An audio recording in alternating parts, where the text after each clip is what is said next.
தாழ்த்தி நாம் ஜெபம் செய்வோம். அன்பின் பரலோக பிதாவே, அருமையான இந்த பரிசுத்தமான இந்த நாளுக்காக நன்றி சொல்லுகிறோம். உங்கள் வார்த்தையை நாங்கள் தியானிக்க போகிறோம். ஒரு வார்த்தை மூலமாக நீர் பேசும். உங்கள் வார்த்தையை எங்கள் இருதயத்தில் ஆழமாக நாங்கள் பதித்து வைத்து இந்த காலத்துக்குள்ளேயே சாட்சிகளாக நாங்கள் எழுப்பி பிரகாசிக்க எங்களுக்கு உதவி செய்யும்படியாக கூட ஜெபிக்கிறோம். ஆண்டவர் பொருட்படுத்திக் கொள்ளும், மகிழ்ந்து கொள்ளும். இயேசுவின் நாமத்தில் ஜெபிக்கிறோம் பிதாவே, ஆமென். பரிசுத்த வேதாகமத்திலே பழைய ஏற்பாட்டிலே எண்ணாகமம் 21வது அதிகாரத்திலே ஒரு சம்பவத்தை நாம் படிக்க முடியும். ஆண்டுடைய பிள்ளைகளாகிய இஸ்ரவேல் ஜனங்கள் எகிப்திலிருந்து அவர்கள் கானானை நோக்கி பயணப்பட்டு கொண்டிருக்கிறார்கள்.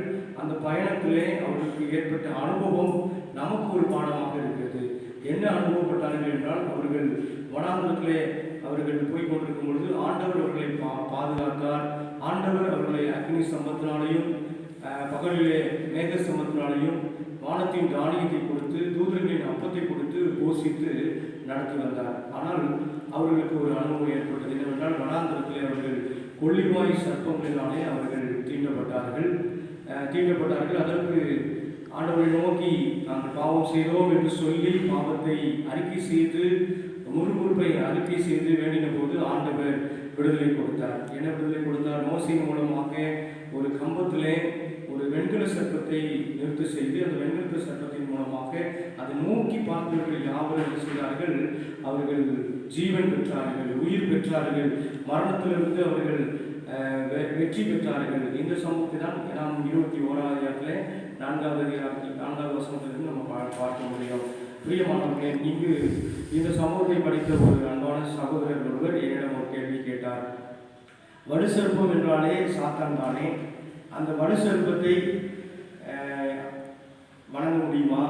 அந்த மோசே அந்த வனாந்தரத்திலே ஒரு கோளிலே அவர் அந்த வெண்கல சர்ப்பத்தை அவர் தூக்கி வைத்தார். அப்போ சர்ப்பம் என்றாலே சாத்தான் தானே? ஏன் சர்ப்பத்தை ஆண்டவர் சொன்னார்? ஒருவேளை வேற ஆட்டுக்குட்டியாவது வேற ஏதாவது புறாவையாவது சொல்லியிருக்கலாமே. ஏன் இந்த கம்பத்திலே சர்ப்பத்தை தூக்கி வைக்க செய்தார் என்று சொல்லி அவர் கேள்வி கேட்டார். வலுசர்ப்பம் என்றாலே நம்ம யாருக்கும் சாத்தான், வலுசர்ப்பம் என்றாலே பிசாசு என்று சொல்லி இப்போ நாம் என்ன செய்வோம்? நினைத்து விடுவோம். அது வேதத்தில் உண்மைதான். ஆதியாகமத்திலே 3வது அதிகாரத்திலே ஏவாளை வஞ்சித்த சர்ப்பத்திற்கும் இங்கு ஆண்டவர் மோசையிடம் சொல்லிய அந்த சர்ப்பத்திற்கும் வித்தியாசம் இருக்கிறது. அதுதான் அந்த சர்ப்பம் தான் இந்த சர்ப்பம் என்று அல்ல.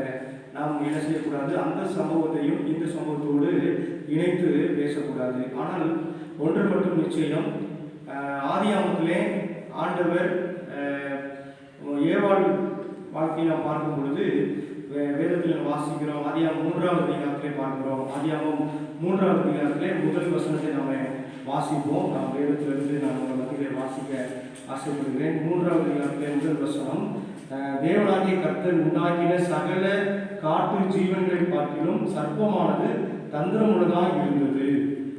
சகல காட்டு மிருகங்களை காட்டிலும் சர்ப்பமானது தந்திரமுள்ளதாய் இருந்தது. ஆண்டவர் இந்த சர்ப்பத்தை உண்டாக்கினது யார் என்றால், ஆண்டவராகிய தேவன் தான் உண்டாக்கினார்.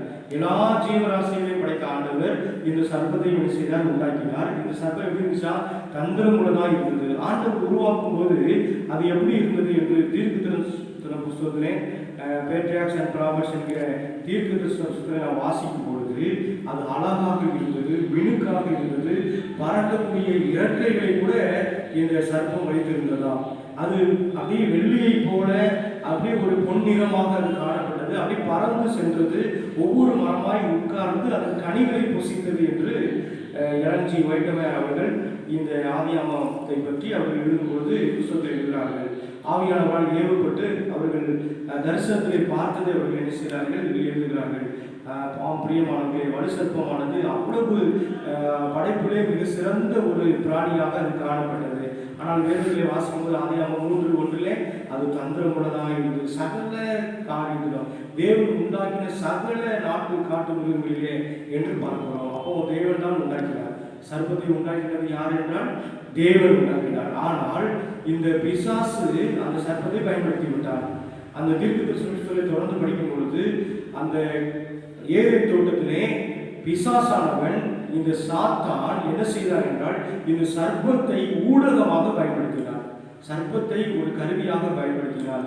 அந்த சர்ப்பம் தந்திரமுள்ளதாக இருந்தபடியாலே அது வலு சர்ப்பமாக மாறியது, பிசாசின் கருவியாக மாறியது. லூசிபராக இருந்த இந்த சாத்தான் லூசிபராக காப்பாற்றுவதற்காகவே ஆண்டவர் படைத்தார். எசேக்கியேல் 28:14 நீ காப்பாற்றப்படுவதற்காக உண்டாக்கப்பட்ட கேருப் என்று ஆண்டவர் இந்த லூசிபரை அழைக்கிறார். அழகான மினுக்கான அந்த லூசிபர் தன்னுடைய சொந்த பாவத்தினாலே, மீறுதலினாலே, கீழ்ப்படியாமையினாலே அதை என்ன செஞ்சாலும் சாத்தானாக மாறினார். அதே போல இந்த சர்ப்பம் கூட என்ன செய்தது, அழகாய் படைக்கப்பட்ட ஒரு பிராணி. ஆண்டவர் அதை மிகவும் பொன்னிறமாய் அழகாக படைத்தார். ஆனால் அது தந்திரமுள்ள குணத்தினாலே, சாத்தானுக்கு தன்னை கொடுத்தபடினாலே, ஊடகமாய் பயன்படுத்துவதனால அது வருஷமாக மாறியது. பிரியமானவர்களே, இந்த வருஷத்திற்கும் 21வது அதிகாரத்தில் உள்ள வருஷத்திற்கும் நமக்கு சம்பந்தம் இல்லை என்று பார்க்க முடியும். 21வது அதிகாரத்திலே இஸ்ரவேல் ஜனங்கள் என்ன செய்கிறார்கள் என்றால், அவர்கள் வனாந்திர வழியாக போகிறார்கள். அந்த வனாந்திரத்திலே அநேக ஆபத்துகள் இருந்தது. அந்த ஆபத்துகளில் எல்லாம் ஆண்டவர் பாதுகாத்து வந்தார், காப்பாற்றி வந்தார், ஆண்டவர் நடத்தி வந்தார். அங்கு கொள்ளுவாய் சர்ப்பங்கள் காணப்பட்டது, அங்கு கோட்டான்கள் காணப்பட்டது, அங்கு தண்ணீர் இல்லாத வறட்சி உள்ள இடமாக, பயங்கரமான இடமாக என்ன செய்தது காணப்பட்டது. உபாகமம் 8வது அதிகாரத்திலே நம்ம 14வது 15வது வசனத்திலே வாசிக்கலாம். அடிமைத்தனமான எகிப்திலிருந்து புறப்படப்படினவர் கொள்ளுவாய் சர்ப்பம், தேள்கள், தண்ணீர் இல்லாத வறட்சி உள்ள பயங்கரமான பெரிய வனாந்திரத்தினடியாக உன்னை அழைத்து வந்தார் என்று உபாகமம் 8:14-15 வாசிக்கிறோம். அப்போ அவ்வளவு ஆபத்தில் இருந்த இடத்துல ஆண்டவர் என்ன செய்தார் என்றால், அந்த பிள்ளைகளை பாதுகாத்து வந்தார்.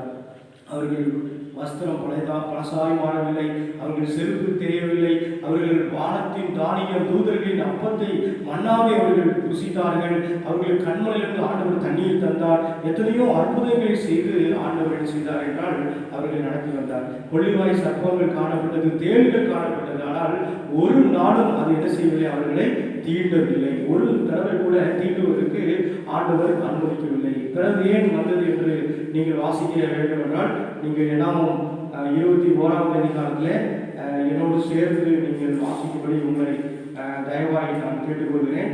21வது அதிகாரத்தில் 4வது வசனம் பாருங்கள். 21:4 நான் வாசிக்கிறேன். அவர்கள் ஏதோம் தேசத்தை சுற்றி போகும்படிக்கு ஓர் என்னும் மலையை விட்டு சிவந்த சமுத்திரத்தின் வழியாய் பிரயாணம் பண்ணினார்கள். வழியின் நிமித்தம் ஜனங்கள் மனமடிவாய் ஆனார்கள். வழி நிமித்தம் ஜனங்கள் மனமடிவாய் அடைந்தார்கள். மனமடிவாய் ஆண்டவர் நடத்தி வராரு. ஆண்டவர் அவர்களை கரம்பிடித்து அக்னி சம்பத்தினாலையும் மேக சம்பத்தினாலையும் போஷித்து அவர்களை திடப்படுத்தி வழிநடத்தி வருகிறார். ஆனால் அவர்கள் என்ன செஞ்சாங்க, வழியின் நிமித்தம் அவர்கள் என்ன செஞ்சாங்க, மனமடிவாய் ஆனார்கள். அது மாத்திரமல்ல, அவர்கள் என்ன செய்தார்கள், ஜனங்கள், அடுத்த வசனம் 5வது வசனம், ஜனங்கள் தேவனுக்கு மோசைக்கு விரோதமாக அவர்கள் பேசி, நாங்கள் வனாந்திரத்திலே சாகுபடிக்கு நீங்கள் எங்களை எகிப்து தேசத்திலிருந்து வரப்படினது என்ன, எங்கள் அப்பம் இல்லை, தண்ணீர் இல்லை, இந்த அற்பமான உணவு எங்களுக்கு வெறுப்பாக இருக்கிறது என்று சொல்லி முறுமுறுத்தார்கள். இந்த இஸ்ரவேல் ஜனங்கள் ஆண்டவருடைய வழி நடத்துவதிலே அவர்கள் திருப்தி இல்லாமல் இருந்தார்கள். ஆண்டவர்களுக்கு விரோதமாக, மோசைக்கு விரோதமாக முறுமுறுத்தார்கள். இப்படிப்பட்ட பாவங்கள் அவர்களுக்குள்ளே வந்தது. பாவங்கள் வந்த உடனே ஆண்டவர் இந்த கொள்ளிவாய் சர்ப்பங்களை என்ன செய்தார், அனுப்பினார் என்று அடுத்த வருஷத்துல நாம் வாசிக்கிறோம். ஆண்டவர் நம்மை வழிநடத்தி வருகிறார். உங்களை என்னையும் அதிசயமாக அவர் போஷித்து வருகிறார். அதிசயமாக நமக்கு தேவையெல்லாம் சந்தித்து வருகிறார். நமக்கு கூட இருந்து அவர் போஷித்து வருகிறார். ஆனால் மனமடிவாய் மாறிவிடுகிறோமா, திருப்தி இல்லாமல் முறுமுறுக்கிறோமா, ஆண்டவருக்கு விரோதமாய் முறுமுறுத்தால் இந்த இஸ்ரவேல் ஜனங்களுக்கு அந்த பாதுகாப்பை அவர் எடுத்து விட்டார். அந்த வனாந்தரத்தில் கொள்ளிவாய் சர்ப்பங்கள் எங்கு பார்த்தாலும் காணப்பட்டது, தேடுகள் காணப்பட்டது. எல்லாவற்றையும் அவர்களுக்கு ஆண்டவர் பாதுகாப்பு கொடுத்திருந்தார். ஆனால் பாவம் வந்த உடனே, கீழ்ப்படியாமல் வந்த உடனே, முறுமுறுப்பு வந்த உடனே, சந்தேகம் வந்த உடனே, மனமடிவு வந்த உடனே, வெறுப்பு வந்த உடனே அந்த பாதுகாப்பு அவர்களை விட்டு நீங்கி போயிற்று. பாதுகாப்பு போன உடனே அந்த கொள்ளிவாய் சர்ப்பங்கள் அவர்களை கடிக்க ஆரம்பித்தது. பிரியமானவர்களை, கொள்ளிவாய் சர்ப்பங்கள் கடிக்க ஆரம்பித்தது. அவர்கள் அதனாலே ஜனங்கள் என்ன செய்தார்கள், வேதனையினாலே அவர்கள் மோசேயிடத்தில் போய் நாங்கள் கர்த்தருக்கும் உமக்கு விரோதமாய் பாவம் செய்தோம் என்று முறையிட்டார்கள் என்று நம்ம 7வது வசனத்திலே வாசிக்கிறோம். முறுமுறுத்து அவர்கள் வேதனைப்பட்ட உடனே அந்த பாம்பு கொள்ளிவாய் சர்ப்பம் கட்ட உடனே அவர்கள் உடம்பெல்லாம் எரிந்தது.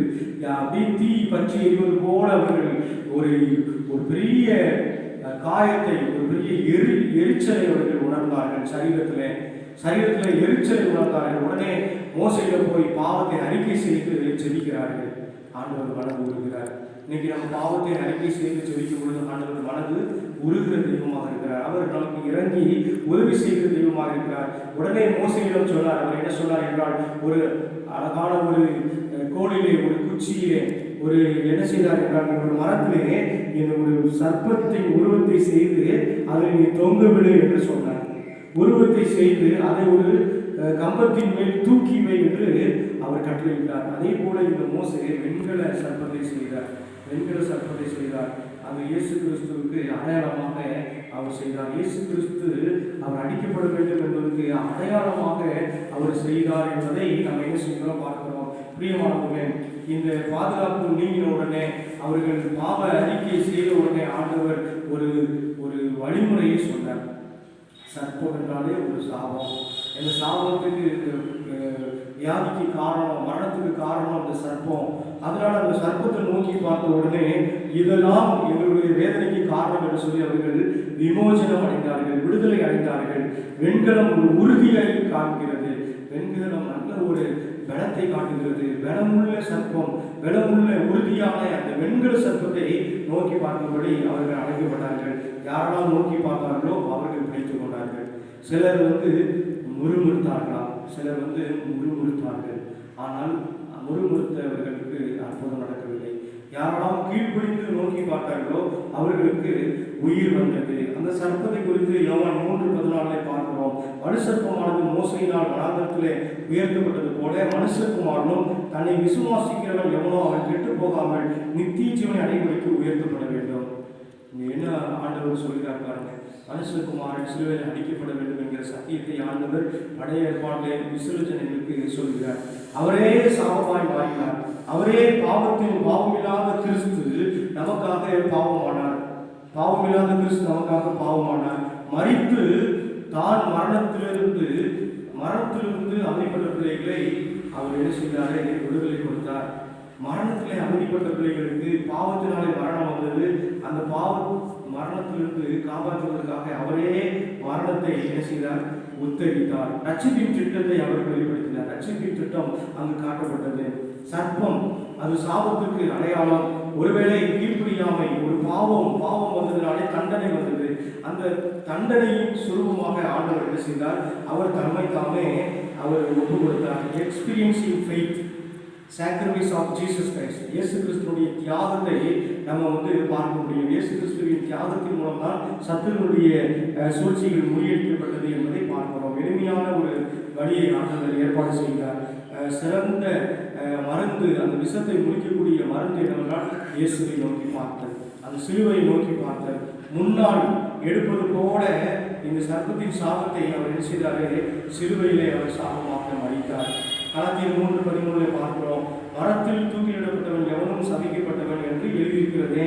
கிறிஸ்து நமக்காக சாபமாகி நியாயப்பிரமாணத்தின் சாபத்திற்கு நம்மை நீங்களாக்கி மீட்டுக் கொண்டார். அவரே சாபமாக மாறினார். அந்த வலுசற்பம் தான் இந்த பாவத்துக்கு காரணம், கீழ்ப்படியாமைக்கு காரணம், அந்த வியாதிக்கு காரணம், அந்த மரணத்துக்கு காரணம். அதனாலே அவர் மரணத்தை தரிக்கிறார். அவரே மரணத்தை பெற்றுக் கொடுக்கிறார். மரணத்தினாலே தான் அவரை ஜெயிக்கிறார் என்பதற்காக தான் அந்த வெண்கல சர்ப்பம் செய்யப்பட்டது. ஏன் வெண்கல சர்ப்பம் செய்யப்பட்டது என்றால் மரணத்தின் அடையாளத்தை எனக்கு காட்டினது. வலு சர்ப்பத்தால் பாவம் வந்தது, கொள்ளிவாய் சர்ப்பத்தினால் மரணம் வந்தது, வெண்கல சர்ப்பத்தினாலே ஜீவன் வந்தது. இன்னும் யாத்ராமம் 7ஆம் அதிகாரத்தில் நீங்கள் 10வது வசனத்தில் பார்த்தீங்கன்னா மோசையும் ஆரோனும் பார்வோனை சந்திக்க சொல்கிறார்கள்.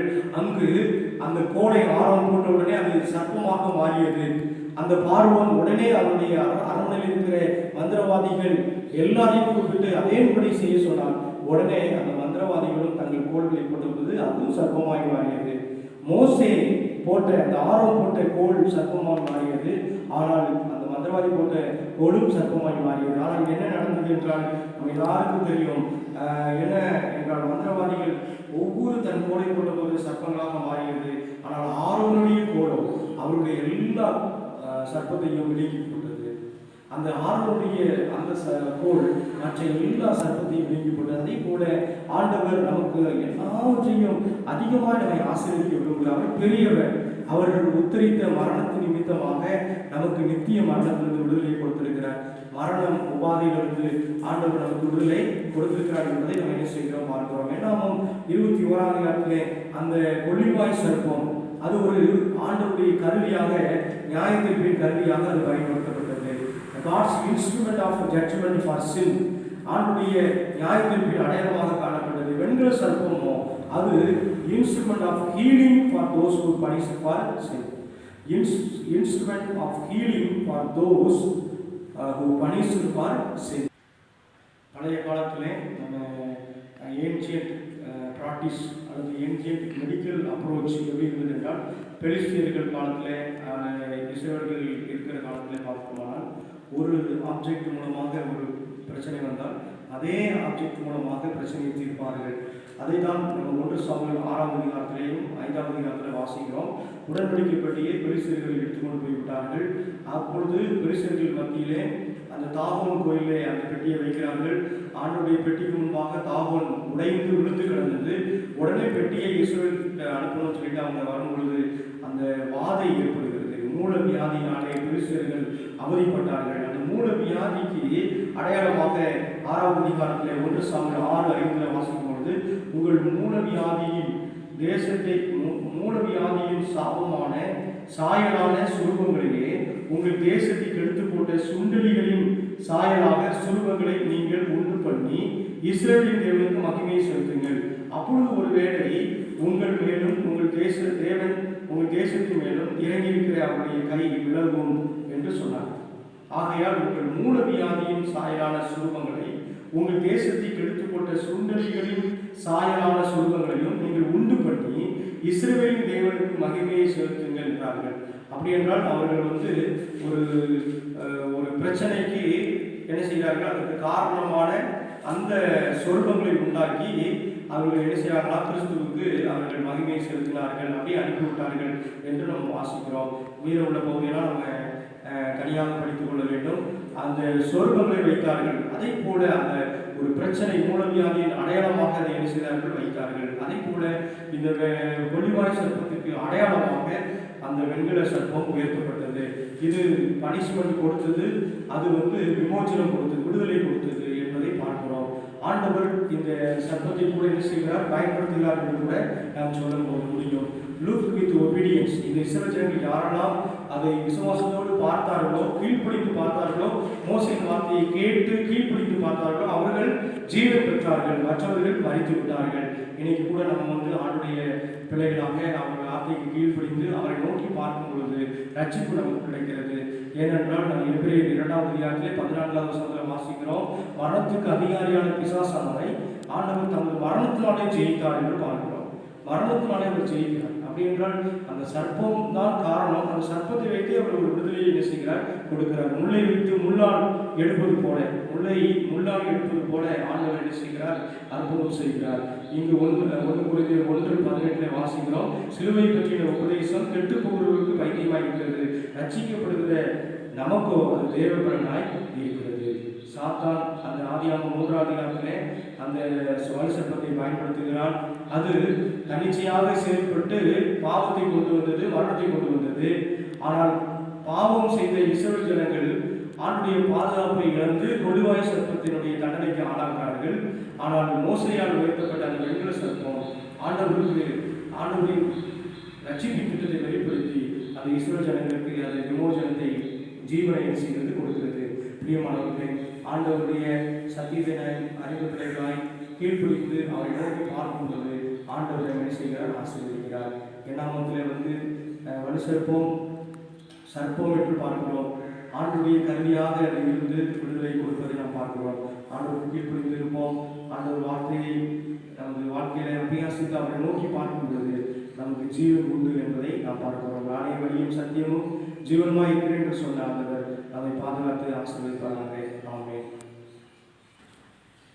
நாம் இருந்தவனமாக தலைவரை தாழ்த்தி நாம் ஜெபம் செய்வோம்.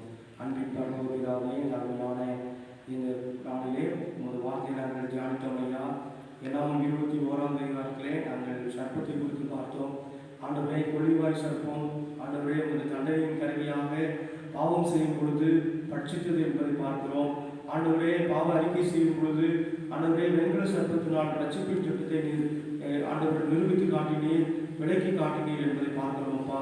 ஆண்டவரே எங்களுக்காக நீர் மரணத்தை ஆண்டவரே சிலுவையிலே சுமந்தீர். ஆண்டவரே எங்களுக்காக நீர் சாபமானீர், எங்களுக்காக நீர் மறித்து தோப்பனே. நாங்கள் மறிக்க வேண்டிய இடத்துல நீர் மறித்து எங்களுக்கு ரட்சிப்பை எங்களுக்கு கொடுத்திருக்கிற தோப்பனே. ஆண்டவரே அந்த மனுஷருக்கும் எங்களை வஞ்சித்ததினாலே நாங்கள் பாவிகளாய் மாறினோம். எங்களுடைய ஆதி பெற்றோர்கள் பாவம் செய்து பாவத்தை பிறப்பித்தார்கள் தோப்பனே. நாங்கள் ஆண்டவரே அந்த வெண்கல சர்ப்பமான உண்மை நோக்கி பார்த்து ஆண்டவரே எங்களுக்காய் ஆண்டவரே ரட்சிப்பை நீ வைத்திருக்கிறீர்கள் என்பதை நாங்கள் அறிந்து அனுதினமும் நாங்கள் பாவத்தை மேற்கொள்ளவும் ஜெயிக்கவும் பரிசுத்தம் அடையவும் உதவி செய்யுங்கப்பா. ஆண்டவரே இந்த வார்த்தை கேட்கிற ஒவ்வொரு பிள்ளைகளையும் நீங்கள் ஆசீர்வதியும், அவர்களுக்கு ஏற்ற ஆசீர்வாதங்களை கொடுத்து நீர் ஆண்டவர் நீ ஒவ்வொரு நாளும் நடத்தும்படியாக கூட ஜெபிக்கிறோம்ப்பா. உங்கள் கீழ்ப்படிந்து நடப்பதற்கு எங்களுக்கு கிருபை தாரும். நாங்கள் ஆண்டவரை இந்த கூடிய காலத்திலே உங்களுக்குரிய சாட்சிகளாய் வாழ்வதற்கு நீ உதவி செய்யும். ஆண்டவர் பொறுப்படுத்திக் கொள்ளும், நீரே மகிமைப்படும். இயேசு கிறிஸ்துவின் நாமத்தினாலே ஜெபிக்கிறோம் பிதாவே. ஆமென்.